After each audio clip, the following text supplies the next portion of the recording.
Para repercutirmos estes dados, a gente conversa agora com Mariana Oliveira, que é economista-chefe da Mirai Asset. Sempre um prazer conversar contigo, Mariana.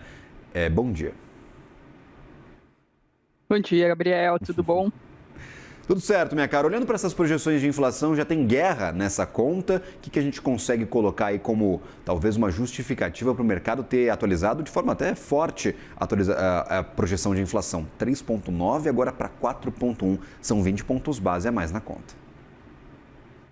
Acho que tem pouco de guerra ainda, pouco do conflito, porque a gente tem uma dificuldade muito grande, né, de fazer essa medição. Vai depender muito de quanto tempo o conflito vai permanecer e esse preço do petróleo vai permanecer nesses níveis, né? O que esses dados, essa projeção de inflação dessa Focus, ela está refletindo esses últimos IPCAs que foram divulgados, e daí sim, eles trouxeram algumas surpresas positivas, né?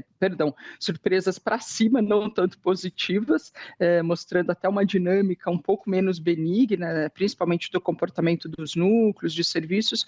Então, foi isso que fez essa revisão para 4,10 estar mais relacionada a esse comportamento do IPCA corrente, né, o dado de retrovisor, do que essa projeção em função da alta do preço do petróleo.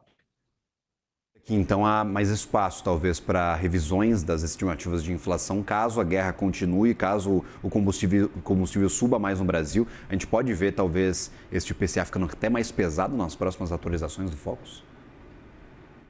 Sem dúvida nenhuma, se a gente continuar com esse preço do petróleo mais alto, mas também vai depender muito da percepção, da expectativa de revisão do preço da gasolina por parte da Petrobras. Então, quando a gente mexe no diesel, o impacto sobre o IPCA é muito pequeno. O que mexeria, de fato, nessa projeção de IPCA seria alguma alteração no preço da gasolina. Então, a gente tem muita calma aí para pensar, né, nessas revisões, mas seria o caminho. Por exemplo, olhando de forma mais ampla para efeitos para câmbio, o mercado também não vê, talvez, impacto para câmbio ou está no mesmo ritmo? Vamos esperar, ver o que acontece para tentar acertar este dólar ao final de 2026. Tem, talvez, uma interpretação parecida com a da IPCA, que a gente não sabe qual vai ser o destino dessa guerra? Parecido, porque ainda, por mais que o conflito traga uma percepção de aversão a risco, né? Então, isso faria com que o dólar norte-americano ganhasse valor, mas nesta situação agora a gente vê um movimento contrário, que é o que a gente fala que é o grande pano de fundo que prevalece, que é a perda de força do dólar norte-americano frente às outras moedas. Então, essa percepção ainda é válida, né? Da saída de Estados Unidos, né, de portfólios ali, e você tendo uma ida para outros destinos. Então, enquanto isto permanecer válido, você continua com uma pressão de valorização para o real. Então, acho que também é uma projeção que a gente tem um pouco mais de calma, mas olha que interessante, ela tem um vetor diferente do que da inflação do IPCA. Perfeito. E aí, por exemplo, quando a gente olha para a condução de política monetária, vou aproveitar que a gente está em semana de super quarto e vou aproveitar que acabou de sair o IBCBR, você acompanhava aqui conosco, 0,8% de crescimento, foi basicamente na expectativa do mercado, mas a gente viu expectativas muito divergentes, tinha gente apostando até em um crescimento de mais de 1% para a economia neste último janeiro. Quanto que vocês estão colocando na conta, quanto que vocês estão, talvez, precificando para a decisão do Copom desta semana? Meio ponto, 0,25, até nenhum corte. E como é que você acredita que esta guerra vai influenciar na condução de política? Entendo que o Banco Central vai começar o ciclo de afrouxamento monetário nessa reunião.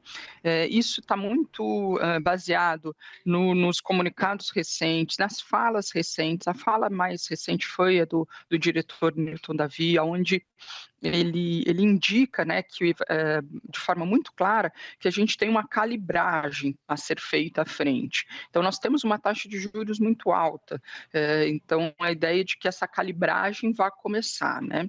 Então, acho que isso é um ponto dado. Então, a chance de que não tenha, o Banco Central não faça nada, é claro que ela existe, mas ela parece ser pequena hoje, frente à probabilidade do início do ciclo de afrouxamento monetário.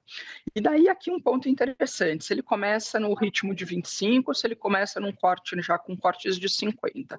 Até 2 semanas a gente tinha precificado claramente 50 pontos, porque a taxa é muito alta, quanto que esses 50 pontos representam em cima de 15%? Então, ele está convencido do início do ciclo de corte, ele começa, vai de 50, poderia até, né, se eu estou falando há 2 semanas, até acelerar ao longo do caminho, e daí ele faz o ajuste lá no final. Então, até onde essa Selic vai cair. Agora, a gente passa a ter essa precificação majoritária, ou maior probabilidade, de que o corte seja de 25 pontos. Então, que a autoridade monetária vai começar, mas de uma forma mais cautelosa, frente a essas incertezas externas que ele tem. Nós aqui particularmente acreditamos que ele poderia começar com 50 pontos, as condições são suficientes para isso, e se for necessário, então que ele pare um pouco antes. Se o cenário ficar muito incerto e que trouxer essa desancoragem de expectativas de uma forma relevante, que ele pare um pouco antes, pensando nessa calibragem que o Banco Central está fazendo. Mas acho que, de novo, o 25 e o 50 aqui cabem argumentos para os dois lados, o mais importante é que o ciclo vai começar. Perfeito, o ciclo começa, essa é a promessa do Banco Central, tem guidance inclusive. Na tua interpretação, teria que ter um argumento muito forte para o Banco Central descumprir o guidance. A gente lembra que, eu acho que foi em 2024, a gente tinha um guidance posto e houve uma divergência gigante dentro do Banco Central para saber se eles iam descumprir o que haviam prometido ou não. Ou seja, há um desconforto do Banco Central de não cumprir o que promete. Você acredita que o argumento teria que ser muito forte e não existe, talvez, ainda neste momento? Existe um ponto muito relevante, que é essa incerteza externa, em função, você pode ter um choque aqui de petróleo, que as consequências são bastante relevantes, sim. Então, ele teria até o argumento de uma postura mais cautelosa. Vou esperar mais um pouco para ver. O ponto, assim, ele sinalizou tanto no comunicado, a fala do diretor vai nesse sentido. Então, por isso que as probabilidades são de que o ciclo começaria. Se ele seria muito contra o guidance dele, num ambiente como esse que nós temos de conflito, de muitas incertezas, ele consegue fazer isso justificando essa cautela. Então, eu até vejo, os caminhos todos eles são possíveis frente à incerteza.